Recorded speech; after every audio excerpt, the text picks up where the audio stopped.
It has been proposed to set up this Industrial Development Corporation as distinct from the Industrial Credit Corporation. I am not concerned at present with the latter. Sir, the object of this corporation is stated to be to quicken the pace of industrial development in the country. There is no denying the fact that it is necessary for the government to take the initiative in the matter of industrial development of our country and help in the growth of industries. If money were required for this purpose, nobody would be more happy to provide that money than our party, because we stand for the industrial development of the country. But what is being done in the name of development of industry is this: the government is making over certain things to the big men in the business and is entirely leaving matters to them and is relying on them for the development of the industries. In this scheme too, you will find the same attitude being taken by the government. I am not opposed to the idea of any consultation with competent persons, but at the same time, I would like to stress that it is all the more necessary to consult, for instance, the representatives of the workers and the representatives of the consumers, members of parliament, and other men in the public field in order to get their advice in the matter. Instead of doing so, government consults only the big monopolists, who naturally offer their advice with a certain bias into which we need not go. It has appeared in the press that after developing certain industries under the aegis of the Industrial Development Corporation, such industries may be made over to private capitalists again. That is to say, government will start these industries at a time when the risk is great. Government will put in its money and take all the risk, and after development, these industries may even be made over to private industrialists and private enterprise. I think that this is entirely wrong. It is necessary for the government to develop industries and widen the public sector.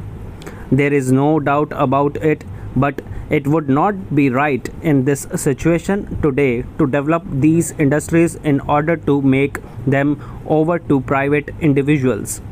If they are developed by government, they should be kept in the public sector as far as possible. We have our misgivings because we feel that these gentlemen of the big money would be interested in getting some of the industries started by the government at the cost of the public exchequer, when the risk will be entirely for the government to take. Then, when these industries are on their legs, the industrialists will demand that they be made over to them as private concerns.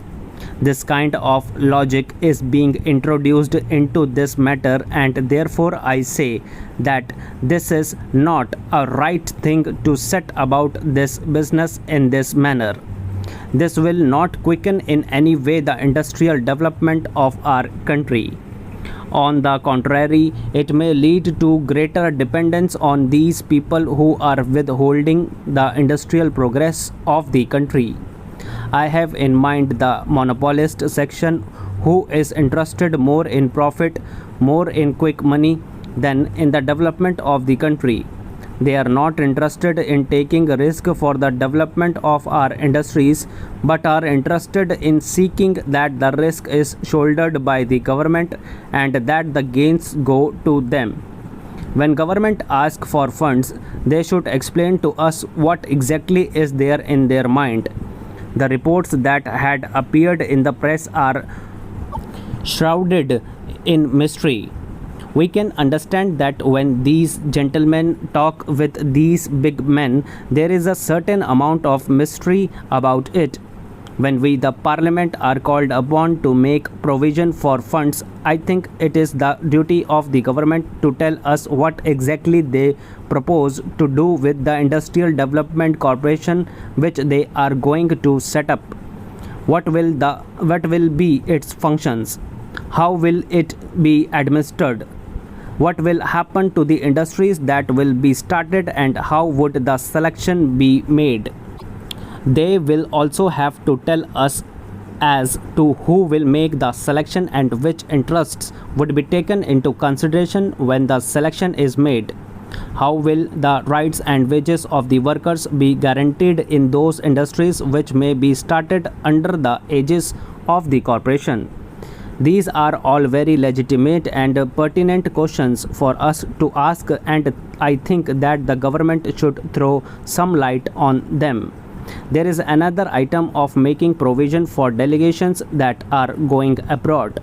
I have in mind the delegation that was sent to the GATT. We sent a delegation to that conference, sir, and about rupees 62,000 is wanted for meeting the cost of that delegation. We have something to say on this item without discussing further. Now, I come to the question of railway accidents. The Railway Ministry has been for some time now wanting to wash out what they call external inspection. You will remember that on the floor of the House, I had asked more than once questions about the government inspectorate, but all sorts of funny arguments were advanced. In the original committee's report, a very strong recommendation was made that the position of these government inspectors should be strengthened in the interest of safety of travel. It is unfortunate that we do not have the facts and figures given by them. It is very unfair not to let us know what the recommendation is and to withhold from the House the arguments which they have given, the facts and figures which they have given, and the material on which those recommendations are based. That has been withheld. But now the reviewing committee wants not to strengthen the government inspectors to wash them out as independent units and to bring them back under the control of the railway administration, that they should be a branch of the railway board. There is a very long history behind this. It was only in 1941 that they were taken away from the control of the railway administration and put under a separate ministry, the Ministry of Communications. I have gone through into the arguments which have been advanced by the reviewing committee, and Mr. Deputy Chairman, I can tear them to pieces. They saw that in the present state of affairs, it is impossible for any external inspection to carry out a really sound examination and inspection, but they forgot that they are mixing supervision with inspection. The argument that they have advanced is that under a system of external inspection, a real and sound supervision from stage to stage cannot be done. They say that they must have the sort of setup. By all means, let them have it, but external inspection serves a different purpose. I may submit for your information that in 1945, the views of the general managers of all the government railways were taken in the matter, and all the general managers were of the view that the inspectorate must be maintained. Another committee which they appointed, on which some foreign experts also served, went to the extent of advising the railway administration. These inspectors have to criticize the railway board, even the highest officers in the railway administration, and now if they are transferred back, we can imagine the situation. When even the report of a committee which was appointed with the knowledge of Parliament and on which so many persons served is being shelved and suppressed, do you think that any independent inspection notes will ever see the light of the day? They say that in case of major accidents, we can have judicial inquiries. Inspection is one thing and an inquiry into a major accident is another.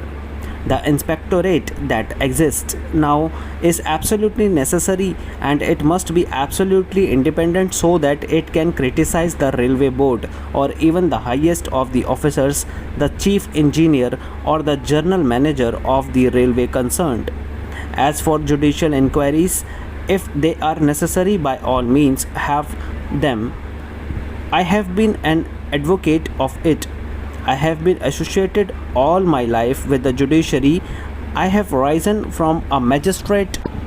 I started my career as a magistrate, and I would always advocate judicial inquiry when it is necessary. But certainly, judicial inquiry cannot replace inquiry of a technical nature.